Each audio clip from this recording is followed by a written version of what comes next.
In this video, I'm going to share with you 3 different ways to handle your haters. So, in my opinion, in my humble opinion, way number 3 is the most superior and is coming from the highest place of awareness, but way number 1, way number 2 certainly have their time, certainly have their place.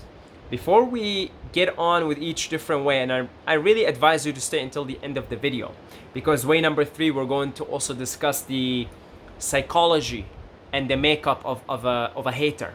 Let's quickly define what a hater is and what a hater isn't.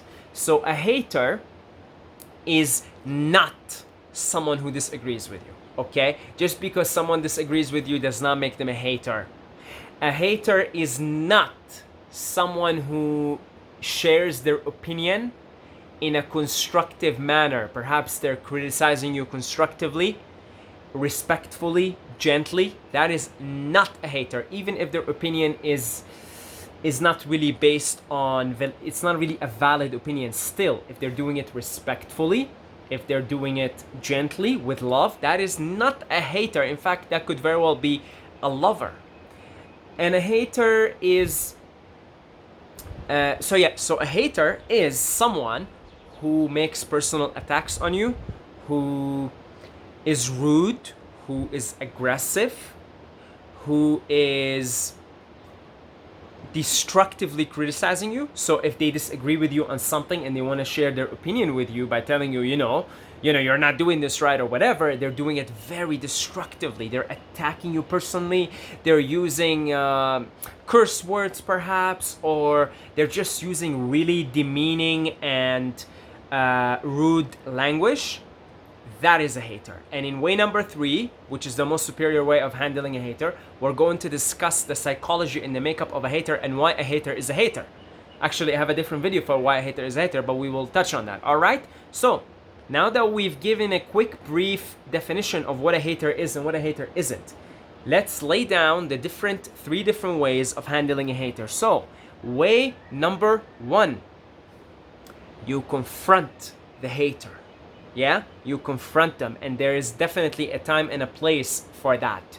So for instance, let's say you're at work, let's say you work in a coffee shop, and someone comes to you and I don't know, they just, perhaps you know, they ordered maybe a cup of coffee or something, and you made them the cup of coffee, you were nice to them, you just gave it to them, you weren't being rude or anything, and then they maybe looked at you and maybe they acted in a rude way towards you and said, well, why didn't you do this? Or this is a bad coffee. You know, you should really pay more attention to your job. See, that is destructive criticism. See, that there might be something to that. You might have messed up the coffee a little bit. But if they're being rude, if they're attacking you personally like that, then it might be wise, depending on the situation, it might be wise to confront them. I've actually had this example happen to me before. I used this as a personal example that just came to me. And I was working in a coffee shop and I made this old man a coffee and he just was very rude. I think I messed it up somehow. I don't remember exactly, but I did just to be clear with it. I did mess it up. But he got so mad and so upset, and he sort of, you know, he just gave me all this hate. And well, I gave it to him. I really, really gave it to him. I took the coffee from him and I said, all right, I'll make you a new one. And then I just like put so much like resentment and anger. It's not the most appropriate way. Way number 3 is the most appropriate. But there might be a time and a place, because some people, that's the language they understand, right? And I just give him the coffee like this, you know? And I told him something. I told him something like, if you don't like the coffee, don't come here anymore. You know what? I guess that guy's language is like that, and he understood it. The next time he came in, he was very gentle.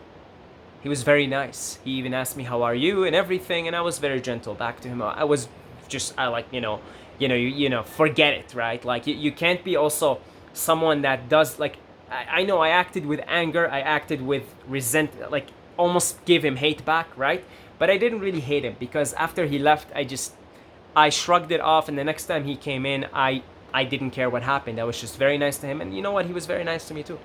So there might be a time and a place where you have to confront your hater. You have to confront someone that just just attacks you personally for this reason or that, okay? We're gonna talk in a different video in details why a hater is a hater. But that being said, sometimes people give you hate and you have to like stand your ground. You have to confront them. Some people, that's the language they understand. And if you confront them, they sort of like a dog. In many ways, a lot of animals, if you confront them, if the dog is barking at you and running towards you, and you just stand your ground and you look at them and you confront them, a lot of times, not every time, but a lot of times, that's the language you understand, they sort of back off. Okay? So, a time and a place for that. It's not the most ideal situation, but in our society with all that's happening and the traumatized people, there are some people there's a time and a place for that type of approach, confrontational approach. Way number 2 is you ignore them. Okay? That, in my humble opinion, seems to in more of the time works better than the confrontation. It seems like there might be more times in my life where the ignoring was a more appropriate response, because a lot of times people come at you with that kind of energy and they're looking for a reaction. And if you don't give them the reaction, they just go to the next person and they try to get their reaction out of them. And that's pretty common, like in the online world, for instance. You know, the trolls, you know, they say that the saying goes, don't feed the trolls. Well, don't feed the trolls because they want your reaction, and that's their food. So if someone leaves a hateful comment towards you, and then you respond, you just played into their trap. It's a trap, and now you go back and forth, and you spend you waste energy arguing back and forth and defending yourself and all of that, and you know, more of the time, in my humble opinion, it's better not to engage, not to confront. It's just ignore the hater, ignore the person that is trying to get a response from you. They're trying to get an angry response from you. They're trying to make you feel upset, make you feel angry. Yes, I know in way number 1, in a confrontational, if you play, again, there's a time and a place for everything. Sometimes you might respond to people in a confrontational way and it gets worse. So I'm saying you have to discern if there's a time and a place for each way. But this way, in my opinion, seems to have more of a time and a place than the confrontational way. Just ignore them. Ignore them. So many times, people leave me all kinds of hateful, rude comments online, and I just ignore it. That's it. And I've learned this actually from being a YouTuber now since 2015. It's been 7 years, and I learned that because in the beginning, I would fall in the trap and I would waste so much precious energy. I feel drained after it, trying to defend myself or trying to, you know, make fun of the person that's leaving a hateful, rude comment. Ignore it. A lot of times, you know, that just works like a charm. Way number 3, in my opinion, that's the most superior way. It's the one coming from a higher place of awareness, is the way of Yeshua on the cross. He's got these people, he's got these Roman soldiers and all these vile people coming around to crucify him. And he's looking at them and he's saying, Father, forgive them, for they not know what they do. Because why do I say that's coming from a higher place of awareness? Because that's coming from a place where you get out of your ego in a way. You get out of this perception of, this is me, this is who I am, the world revolves around me, and you see things from a third perspective, like on the balcony, right? You're on the balcony of life, you're seeing everything. Look, like here, I'm on the balcony, I can see the whole neighborhood, I can see what's going on.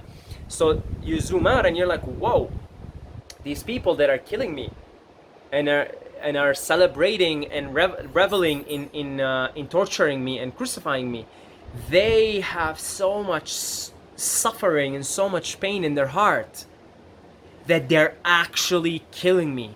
Because for you to come to a place where you're okay with killing someone else like that, you really must have had a terrible childhood, perhaps terrible, like 20 plus past lives were just terrible, heavy trauma, heavy heart. And so when you zoom out and you see the predicament, you see the chain of events and circumstances that leads someone to cold-heartedly kill someone and crucify them like that, you just, with that compassionate heart, with that awareness of being on the balcony of life, you say, wow, Father, forgive them. They not know what they do. You don't hate them. In fact, you pray for them. You forgive them. You pray for them. You pray that these people will find their way. That they'll find the light. There is no person in alive, if they're killing, if someone is involved in a cycle of killing, in a cycle of destroying other people, infringing on other people's free will, that person, I mean, whew, that's a heavy existence. That's an existence. You know, there's a saying, I wouldn't want this for my worst enemy. That's a pretty compassionate statement, because you zoom out and you're like, wow, you know, that soldier that's crucifying me used to be a child, and he's just a child of God that got mixed up in trauma, bad parenting, bad circumstances, got brainwashed at an early age, joined the army at an early age because he didn't know what else to do, and his parents put him in the army. Wow. Father, forgive them, for they not know what they do. And that is, without a question, at least in my opinion, is the most appropriate response to a hater. It is the most appropriate response. So you could just sort of, you don't have to tell them that, you know, just between you and you. So that way, even when you see someone that's hating on you, you don't have any hate back towards them. In your heart, you just bless them. That's so difficult to do. That's one of those things easier said than done. Okay, I'm really, like, I've been really working on that lately. Okay, I'm really keeping that in mind to the best of my ability. Father, forgive them, for they not know what they do. I'm really doing my best. It's really hard, because your human response is like, how dare you, you know? Ignoring is nice. You could just ignore it. Even better, you could ignore it, but also send that person a blessing, so that they may be in a better circumstance in their life, so that maybe they can receive the grace of God, and that can sort of lighten them up from all this heaviness that they're experiencing. Okay, so there you go.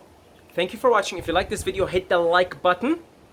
Thank you very much, and subscribe. Until next time, may the force be with you.